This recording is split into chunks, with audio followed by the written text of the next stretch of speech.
Well, hello everybody, I'm here today in a wonderful garden talking to the wonderful Anthony Blake. Oh, I nearly said Anthony Bennett then.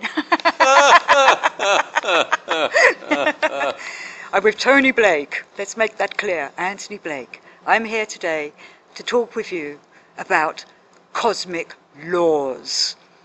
And I find that it's a lovely sunny evening at the moment. Is that the sun's cosmic laws beaming down on us? It's going to be dusk soon, so soon we'll have the nightly cosmic laws beaming down at us.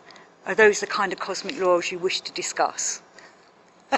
No, it's I'm really going to start with the kind of emotional sense of the terminology cosmic laws, because well, I think of myself, I'm still subject to the influence of grand words.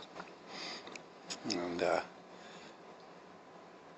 you know, you tend to associate with people who utter such phrases as cosmic laws. You know, and this has a lot of power and a punch in it. Cosmic, which is like everything, and laws, which is like, it's got to be so. And I just want to, if you don't mind, just explore around just the words for a moment, and then perhaps give them some kind of focus or to ordinary life and what people actually do.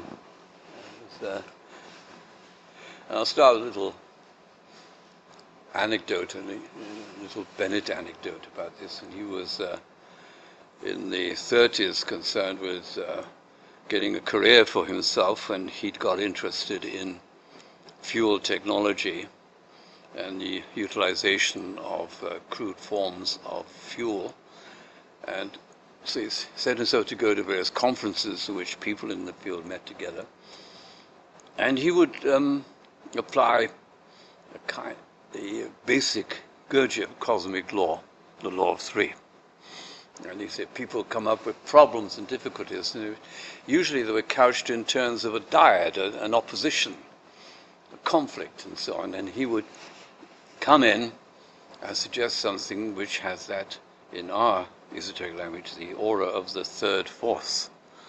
And so he got himself noticed as an intelligent commentator, you see, with his own ideas, and eventually got his job, which was for the British Institute of Coal Utilization Research Association, which he worked in for most of the war. But that, I want to start with that anecdote because they say cosmic laws can make your head spin and make you look out and get a bit woolly. But one of the meanings of cosmic is that it applies everywhere. Because we're in the cosmos. Because we're in the cosmos, but it means it applies in the kitchen, in the garden, you know. In the street. It's not just in higher worlds, you see. And there is in it a very encouraging kind of suggestion. I think it's encouraging. And that is it, because cosmic means it applies in every kind of circumstance, you know, big scale, small scale, human, non-human, all microcosm and macrocosm. That's right. Just having that at the back of your mind can change something. You see, I suppose this is something which has been strongly inherent in science, Western science certainly, in its own special way, and but it's very difficult to get yourself back into the context, say, of Newton, how this act, this cosmic act as it was, a thing, you know, the moon going round the earth and so on, and the story of the apple falling on his head, and suddenly saying they are the same. And an ordinary person, look, I'm in a garden with an apple. And up there, it's the moon. I mean, we know it's vastly far away. How can they be the same? But that's what happens in science, and this happens in all real understanding. Because it isn't just in one particular corner. And so that also has a bearing on people what people usually distinguish and say the important things and the trivial things and so on. In a way, there's not that dichotomy either. That if anything is real, it's real, and it exhibits a cosmic law. So there's another meaning to cosmic than being of grand, big things, and can be in every little thing. And the other thing is laws. I had, just to tell people, if it helps to get a sense of my background, because my background academically was the history and philosophy of science, but while dealing with it, I always had this problem about laws, and people, especially lay people, don't really know science at all, can come up with it's the law or natural law. And really the use of the word law really comes from the judiciary and legislation and human law and the Romans, because so much derived from the Romans in their sense of law, and with law becomes an authority. I don't like authority. I want to be free. I want to be free of the laws. But yes, we need them. Yeah.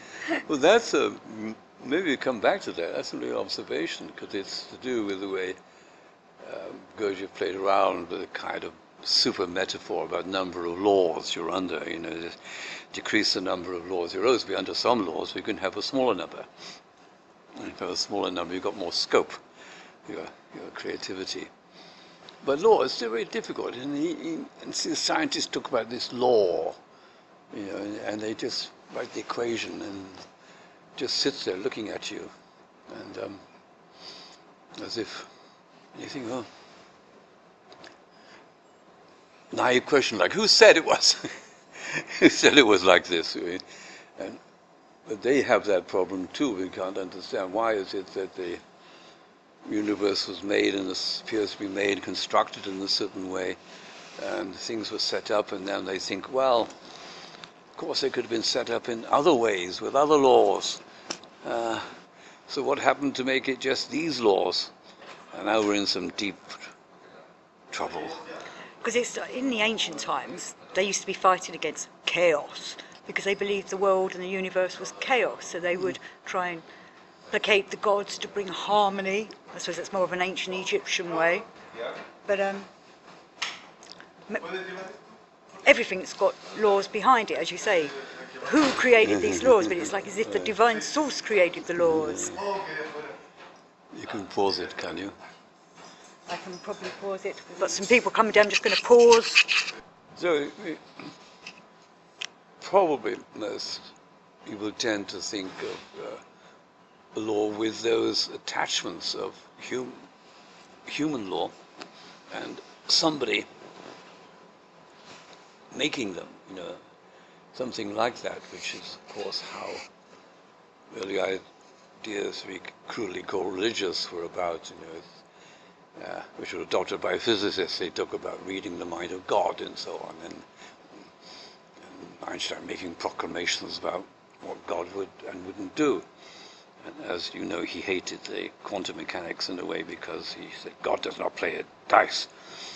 And they use God as a metaphor for this law, because it's still strange to me. People don't get weirded out by it. With all that goes around, they go gladly talking about the physical laws, the laws of relativity and this kind of thing. And it seems still what's the feeling inside, or the source of it. It's like still this. It's the old, in Christian terms, fiat lux, let there be light. It's only commands. The light appears. And he divided, like that, and it's very hard. And then, people say, being rational, they were getting rid of anthropomorphism, but there's still that sense in that word of law. Then what? You say, in the sense there weren't any kind of laws, and what is law in this sense? In physics is so much associated with two kinds of different kinds of things. One is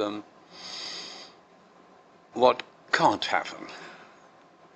It's very interesting. Well, of course, our world is founded on that.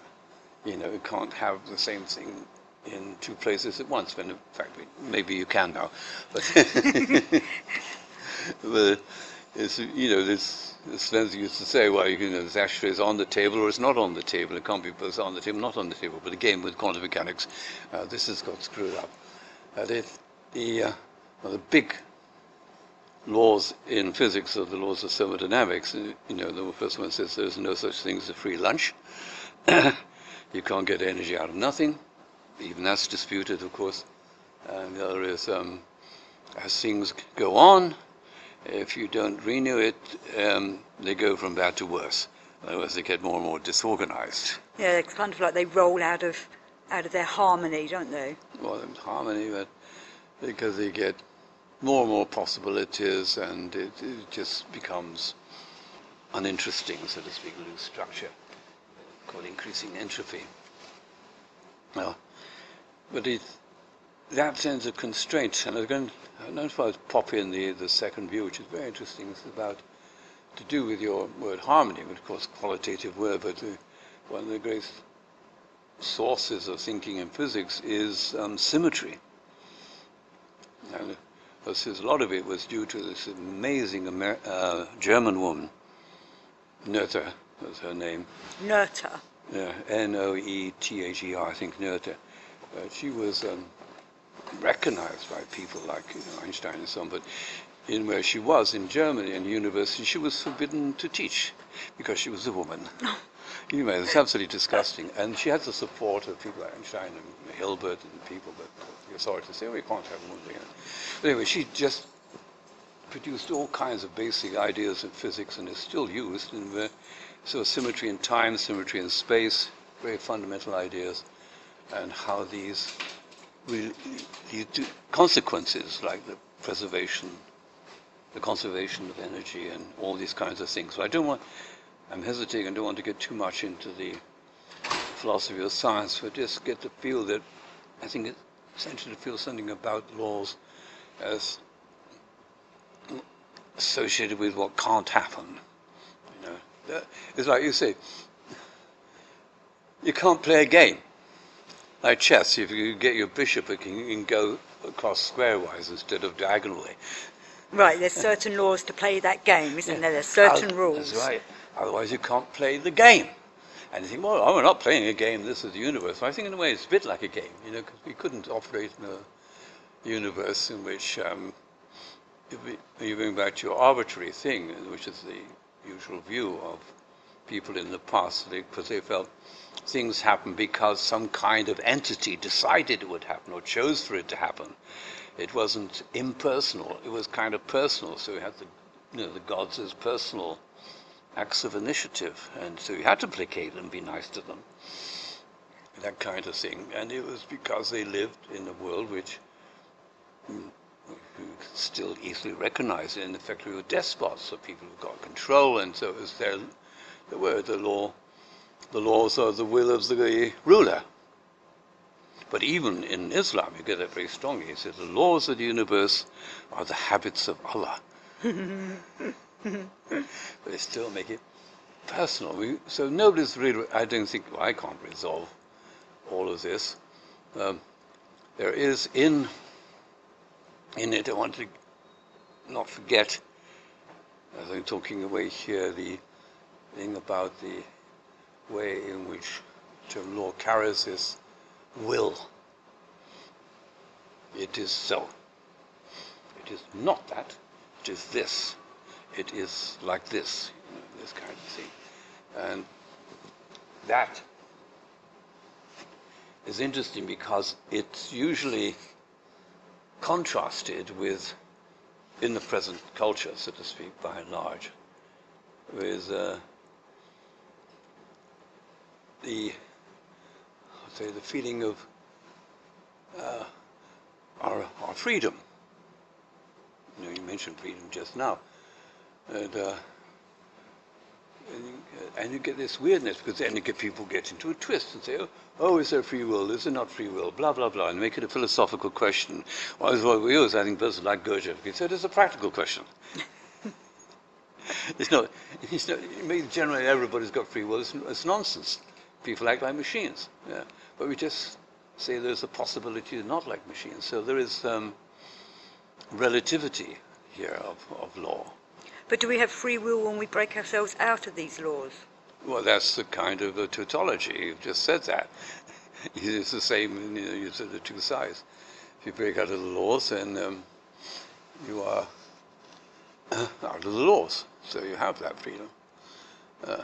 But the old adage of people would say when something happens, it's God's will. Oh, yeah. And it's, in a way, it's a fair mystical stance to take. Whatever happens is God's will. But if you really practice it in your heart, it's extremely hard discipline. Mr. Bennett called it the line of work called acceptance. And instead of rejecting things, that's bad, that's good, and all, you have to give all that up. So it's a very, very high mystical discipline, extremely high. Because you have to give up good and bad entirely. Yeah, it's very difficult to fathom it sometimes, I find. It is. Saying it's God's will is so, in my mind, it may often associate with the way in which the human mind, the brain, is designed to see patterns. And so something happens, and you've got this desperate wish in all of us to find meaning, and so you pretend there's some kind of pattern or design behind it, and you say, if you can't say what it is, you just say it's God's will. It's just like saying there is an intention behind it or something, and that's just psychological compensation or adjustment, so on. Psychological compensation, I love that. Sorry, that's tickled me. Well, I'm glad. We ought to be. I don't know if there is a law of humor, something like that. Well, there's possibly, I don't know, there is a Kierkegaard and Bennett emphasizing like the relativity of being. There's higher levels and lower levels, which is an idea which is still hardly met in current general culture at all, because everything's flattened out and you just get more or less in terms of quantity. But in this way, those things are more or less free, and is the equivalent in the world of laws and the world of will. But there can be, well, possibly there can be these sort of subtleties of laws. It's not. It doesn't have to be hard and fast. I mean, one kind of, I don't know if you can call it a law, although it is called a law in classical learning. It's the law of the excluded middle, which is in logic, and it's either true or it's false. No in between. No in between. Right. You've got no alternatives, mate. Got this or that, choose now. All that kind of thing, which is people have railed against, criticized, and so on. But it's an example of being, how to say, treating the law as a constraint to something. Again, as I said just earlier on, it's something you can't do. You can't, make up your mind, yes or no. And this is quite an imposition. So we feel that the world of laws is putting one side all the notion of its relativity is kind of like a definition of the box or a cage we're in. This is the prison we're in. Because whatever we do, we still have to run the gauntlet of these laws or whatever. We know this with our body in here, my heart and digestion and so on. I'm going to obey the laws, say, of biochemistry. I can't violate them. Suddenly thinking, well, I'll just choose to eat wood instead of rice pudding. Lovely. I can't. You see, it would make the world we live in absolutely crazy. Because it's in a way when you think, well, I'm suggesting you think about it. Because it's actually the laws which make freedom meaningful. But if you can do everything, you know, arbitrarily, I'll do this, choose this, make that, change that, meaning would disappear. What would be the point? No problem. So. Reminds me of Nilsson's Land of Point album. You ever hear that? The Land No. of Point? No. It's all about how everybody's trying to get a point to everything, and that everything's got a point to it. And then he, like the protagonist, suddenly realises there's no point to anything. Right. Had to be. Yeah. But it's that hoping that they don't have to follow the laws being like that, having no point. Well, again, you know, stealing in absolutes and everything and so on is very, very, very suspicious. Thinking about, it's like, you know, you see that certain things can happen in certain domains or fields of experience, and they can't happen in others because there are local conditions. And just take this, the sphere of life. Again, this is a crude picture, but you know, life is essentially kind of neg-entropic, that is, going against disorder. You know, so you see, within the living systems, in their own terms, there is a increase of order and so on, which violates all the other things which we find apparently in the material world. And so we got this same picture there. Rules are not quite the same everywhere, but then there's a but, you know, the very cosmological principle, the laws of the universe are the same everywhere and every time, which you have to adhere to, because, why? Because it's cosmic. It's got to have the universality, so you can't have this. So there are these tensions, you know, I think, but running.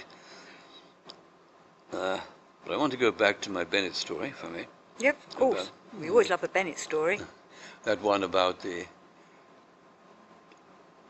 talking, or bringing into the conversation the third force, because this is very absolutely fundamental, practical issue of Gurdjieff's work. In the way, for me, I've come down for me to a kind of formulation. I say is you start getting into aligning yourself with what we can call the work's fourth way, all that.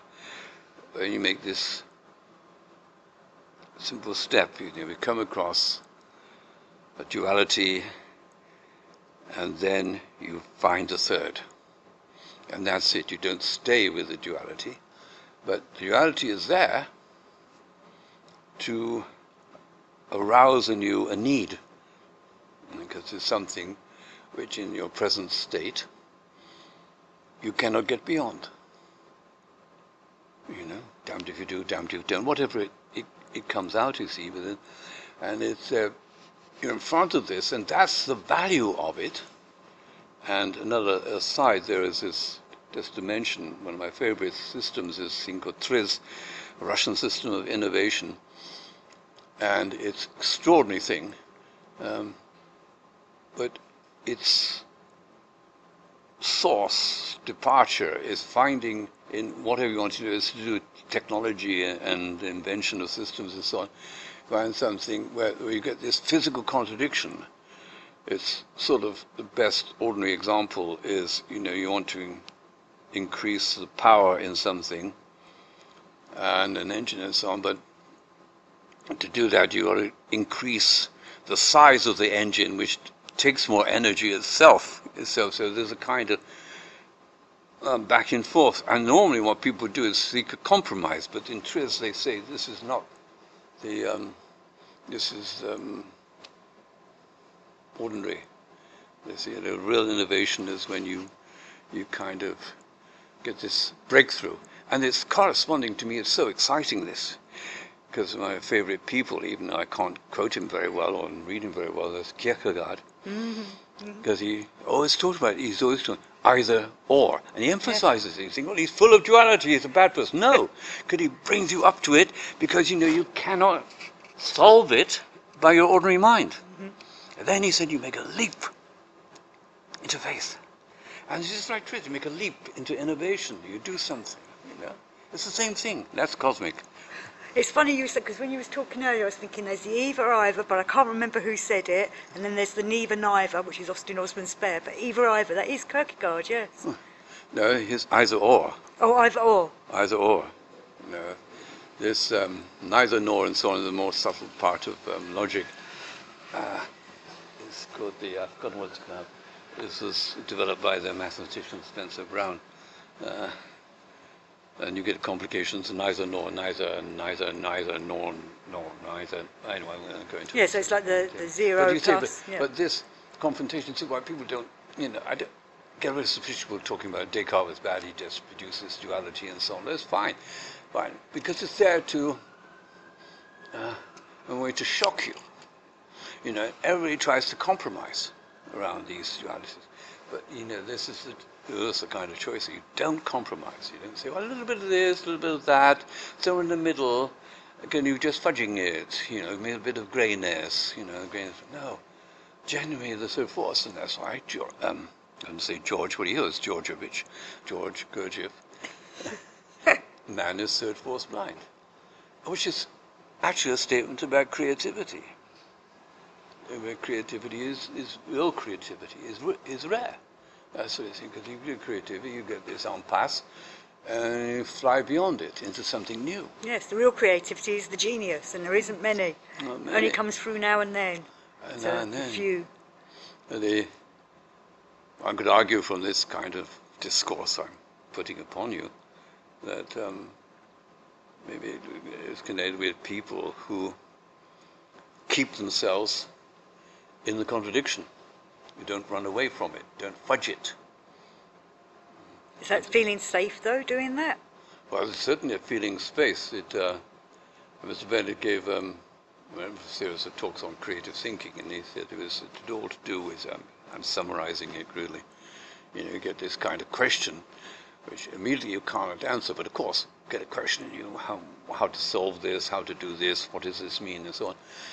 And what else happening, the ordinary mind comes up with all these crap pseudo solutions, and people go on, and then you get governments put money on it and makes the world worse than it ever was. But my heroine Simone Weil said about in her lovely essay, "Waiting on God," it's the capacity to wait until something right appears. So you have to have that. It's no good just inventing something. Everybody can invent something, but it's usually the old stuff, and it has to be precise. So you have to. This is the beginning of so much for me. I mean, I'm just more and more appreciating it. I was just talking to my friend Chile here, and she's talking about how in her life, in her business practice here, this law 3 is absolutely critical, and she knows, the time you just have to wait. Patience is a virtue. Virtue. Because Simone Weil said it is waiting on God. And God is the higher intelligence, and God understands 3. We in our ordinary minds only understand 2. We can only count up to 2. We're binary. We're binary, yes. And so I tell this, that, this, that, that kind of thing. So, and the threshold of these laws, you see, it's a wonderful example of how you can see it. You know Steiner very well. You're very much aware of this. I think he gives a picture. Correct me if I'm wrong. Of man's role as being transformative. In the earth. He doesn't just accept things as they are, but has a contribution to make, which is a creative one. Something like that. Yes, it is, because with Steiner, he's going on to, we're developing all the time, we'll be going on to the new man, into the new Jupiter, such like, it's a cosmology, but I find that many people think this is it, and we've always been like this, and we haven't, because over time, as we know, humanity has changed, and people 1,000 years ago thought differently to how we think now, and 2,000 years ago, even more change. I know there's a special, see me wriggling about so much. That's all right. There's a special term, I can't remember what it is, so be thankful for that, about how, is that even in ourselves, it's, we break through to something, but then we forget how we did it. This is usually a rule, and you may not believe it, but it's usually a rule. And it's exemplified for me, and which I know from my grandson. It'll be, for most people, they can't remember things earlier than the age of 3. So that's when they're the maximum creativity. Mm-hmm. They have no idea how. My kids and so on. How did they learn to read? I observed them, didn't see it.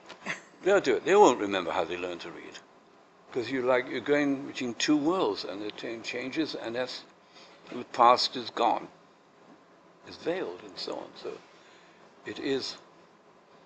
Well, it's like you're doing these things, you're teaching yourself, and then suddenly you've got it, isn't it? It's like they say when you're learning to drive a car, it's horrific, it's horrible, you're frightened, Yeah. and then suddenly one day you've got it. You're just driving, and you've forgotten how awful it was trying to learn, That's and how right. scary it was.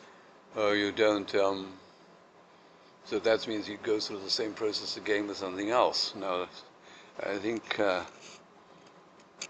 one of the, what's just coming to mind now, one of the possible learnings in life is you don't quite forget, and you don't get fooled by your present so-called wisdom and insight and so on, because in the way you've, in sort of having this insight, so to speak, you've lost it, because you've forgotten how you got it. So it's not really yours at all. That's you've got to go through the same process again, do it blindly. And there have been attempts to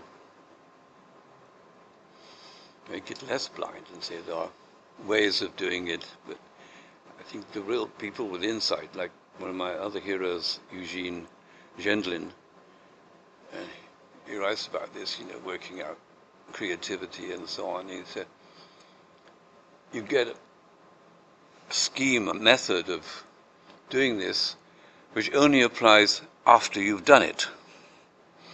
It never works to start from the method. Right, yes, okay. Mm-hmm. It's retrospective. But you can get an attitude which helps, and I know it's like that. This I picked up from a newspaper years ago, and my son David actually went through it. One of these wonderful vicars they had in the early centuries who really worked on logic and things like that. It's about problem solving. The basic phenomena in problem solving is that people try to solve a problem in a certain way, which doesn't work. Then what do? They keep on trying to make that method work. Yeah, they try to make what they want to happen fit with what they know. Exactly. And so it's like they're all picture banging your head against a brick wall, bang, bang, and then they just go on banging their head against a brick wall, bang, bang, bang. And I'm trying. And you say to them, no, stop doing that, do something different. No, I can't, this is the right way, So his advice seemed very modest, but it struck me. I don't know if it will come across to you. And that's, he said, you get this first. What you have to do first is to backtrack.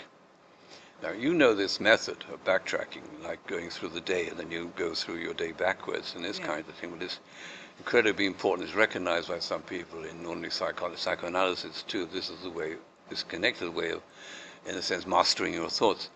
And he said, you come back to a place where you can see that you took one way, but you didn't have to. And as you can become aware of that place, now people then say, well, what do you do then? And I said, you just do something different. That's all. There isn't any kind of formula that's going to tell you what to do then. Just do something different, But it's couched in a way where you can be helped to learn the process, this kind of process. You get stuck first, recognize that you were stuck. Second, see if you can drag back. Third, find a sensitive point. Do something different. It doesn't matter what it is. And it's such genius. I've really gone over it, overboard over it. So that's it. No, I've been doing that myself with things. I was taught to recently by a guy called, in his book Againos, and watching his videos, talks about doing this, especially for people with past trauma in this life, but in the past. But it's a good way of, maybe we are changing the past by doing that. But also it's like what you're saying, it's helping you change how you handle it and deal with it, and how it's affecting you inside. Absolutely. The terrible thing about situations is we're deliberately practicing stupidity. That's all we do. That's what we do. Another sidebar, which is a common one for me, is about practice, and why practice is not always a good thing, because what you do, most people do when they practice, is practice the wrong thing. They practice the mistakes. You see, that's why you need a coach who is ruthless. Yes. He says, stop that. This kind of thing. Or threaten him, or whatever it is. So, cosmic laws, we see, begin to have a question of bringing ourselves into the picture. That is, not like that famous thing, by Vivekananda, he's in America chatting to rich ladies, and he said, we came in from conversation, it is pleasant to talk about the infinite, I love a bit of Swami Vivekananda, but yes. You like him too, Yes. right? He was a smart, lovely guy. And, of course, Ramakrishna was on the outside. But, yeah. And, but this other way, practice. So we want to get the cosmic laws are some things that we can practice. You see, something. So that seems a bit funny. But that's intelligence, but it's not hard and fast. There is this law, x equals 2y, whatever it is. It's not that, but we know there are limits. And coming back to Mr. Gurdjieff again, the holy denying force. Where would we be without the holy denying force? Where would we be, Tony? We would be in La La Land. And also because there was a helicopter like that above us. That's our holy denying force going over. That's right. Just to illustrate the point, you see. We can't do anything about it. But how do we respond? Or whatever. Because why? Because it's like the simplistic picture of like Freudianism and the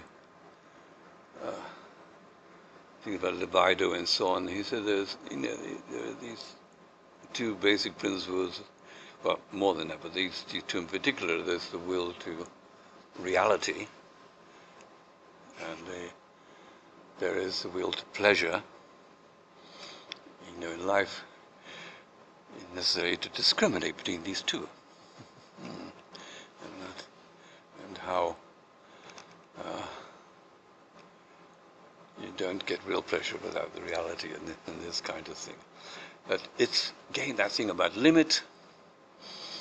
You can't cheat. And it's how the denying force is that which makes us feel reality. Because, there's things you can't do just by wishing it. That's real. It's the old thing. If you stub your toe, that's, you know what I mean? Yeah, you can't cheat it. That was brilliant saying that. You just can't cheat it. You stubbed your toe. That's it. That lovely saying in the book of Job. Canst thou, by taking thought, add a cubit to your stature? Fantastic saying, Such insight. You can't by thinking about things, not the same thing as doing it. All this kind of thing. Doing involves this thing. And here I always remember being shocked when I read the curriculum of one of my sons years and years ago at school, in this sort of practical side of things he was supposed to be in. And I couldn't get over it. This working with recalcitrant materials. I don't even know what that means. Recalcitrant materials. Recalcitrant means reluctant or difficult. Oh, right, I see. So things like wood and metal, stone, actual things. Because most of the time, these poor people were filling out forms, setting out criteria. There's crap education which is so puerile, they hardly, about 1/10 of the time was given to actually interacting with materials and knowing material. We can, say, well, you can't just do a diagram in a computer about what you want to make and so on. You've got to know the material, as marble or steel or how it is, and that's the denying force, and it's the holy denying force. Everybody, any craftsman knows that. But in ordinary life, people just are trying to avoid that. You've got to deal with the material which is there. So this is me feeling more and more like a cosmic law. Like something. Got to be true to what you're dealing with.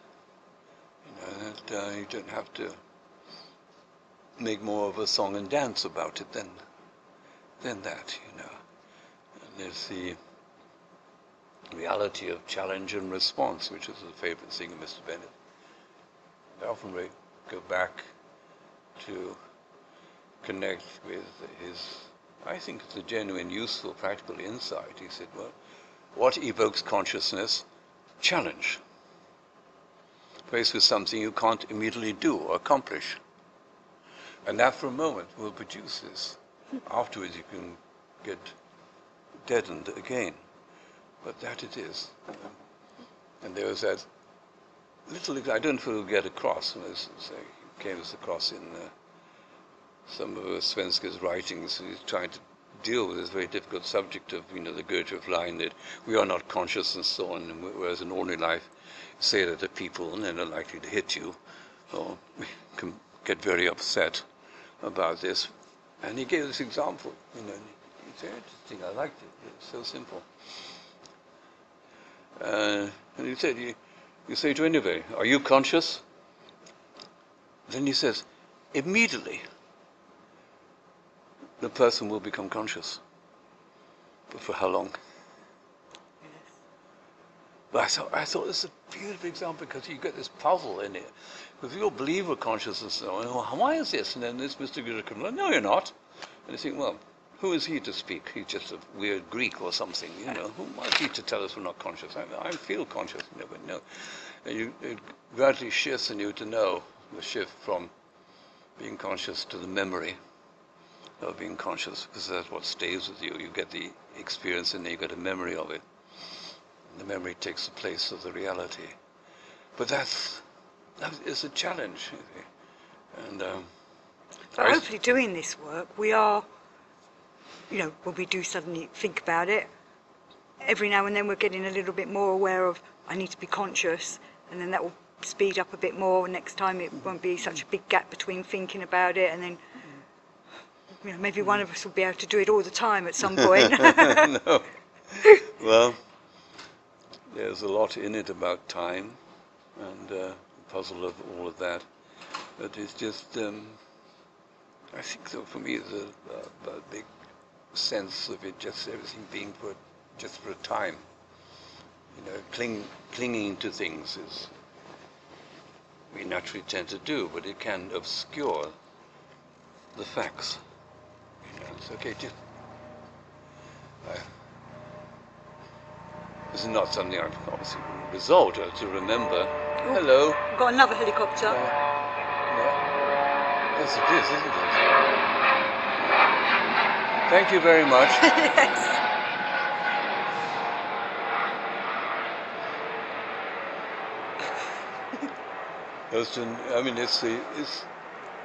It's the way the contrary of what most people think is to say, with Gurdjieff, you say, when somebody realizes they're not conscious, they begin to be conscious. As long as you go into this side of having, trying to have, and it seems a bit contradictory or weird, but I think for me it's been very, very true that you just right. That's why I emphasize all this, realize your nothingness and blah blah blah and all that kind of stuff. And it seems a bit negative, but it's not. It's just this fact. You're making a shift. You go, my God. Even say, my God, is that moment. It's like less than 1 second, 1/10 of a second. Yeah. It was in the now and then it was gone. That's right. But how clinging to it can really get in the way. You see that as a practice, the years I got involved, not because of my merit, but in teaching people morning exercises and that sort of thing, and I saw it in myself, I'd get into a state, and it was nice. And you like to hang on to it. And then I realized more and more the real art in it was as soon as the exercise is finished, you become totally ordinary. Go and have breakfast, have a smoke, whatever it was. And, trying to maintain the state. Everybody went, like, this nice state, I want to maintain it. No! Well, it's like what we were saying before we started this recording. Go to church on Sundays, do all your religious stuff, and then the rest of the week you just go back to ordinary life. Well, no, but seriously, do it. Do it, yes. Do back to it. It's when people don't go back to ordinary life, but they try to maintain this, it becomes fake. So people go in the groups, have these exercises, and what they're doing, creating fake experiences. You have to do this, then do that, and give, excuse me, a value to the ordinary. I mean, I did an event with the university online, and I think it was a phrase of Gurdjieff, consciously descend to ordinary idiot. Because why that's changing? All these scientific idiots, which I won't attempt to explain, but it's very subtle and weird. And the number 18 is enlightened idiot. I think, well, that's great, get there. Well, Gurdjieff says, enlightened idiot really has problems. Has to go back to number 1, doesn't he? Has to go back, but it's consciously descend, and that's he was used his words very carefully, to ordinary idiot. And you think, what is this? You'll struggle away, get up to the top, so to speak, and then go all the way, give it all up. Yes. Yeah, because a lot of people delude themselves that they're doing the right thing and that they're not doing it properly. But it gives, I want to add this, throw this in, which may or may not be true. And I'm trying to find a source document about this, which Mr. Bennett did in a talk I thought was totally extraordinary, which is that you see people despise the ordinary... Tony's slapping the MP3 recorder. Getting so sorry. Tony, you were saying about despising, right, go on. Despising the ordinary state, so to speak, ordinary idiots, you see every day. Why go to all this palaver, and just be like any other nignog? But it's like this saying, Dolly Parton, I said to you, find out who you are and do it on purpose. It's doing it on purpose, this ordinary life. And I'm very puzzled, but I've yet to find the right documentation where I've come across parts of it, and I can't trace them now with Mr. Benedict. He talked about this fact. He was very much concrete aware of our fluctuating states. So in one moment we can sort of be totally enlightened, see all, everything goes meaning. The next moment we're just, got some petty grievance coming upon us, whatever it is. We all know this, but I think he was working towards saying that, you think this is, a misery, a defect, people say, well, can't we, the states where really we understand everything, we're together and all that should be, that's the real us, that should be it. And Bennett, I think, was saying, oh no, I want to know everything. I want to be in the state where I know everything. Yes, dear. But we never know everything. There's always more to learn, surely. Yeah. This is such a common, what I would call it, was a disease about people who try to do this work and so on. They want to have the higher states. They identify the higher states as their true self. They sneer at the ordinary state, people, which often turns into sneering at so-called ordinary people as being inferior. I think, and this is my belief, that Bennett saw in these states where we hardly understand anything, there is some work to be done. only in those states, because they represent, this is one pseudo-explanation, you see, our situation, which is living in these limited condition under many laws. How can we get out of these veils we're under, our gut and chemistry and mechanics and all the rest of it? How can we get free of all that? We haven't got a chance. But you see, and this mystery in Christianity, which is pointed out around the Greek term kenosis, which means privation, and it's also why God became man. How it's called kenosis. He couldn't come to earth as God. He had to be, by restricting himself, come to a small level. This is, I think, a very profound psychological teaching, that there's something we can learn in the, I can put it this way, maybe my imagination, bullshit.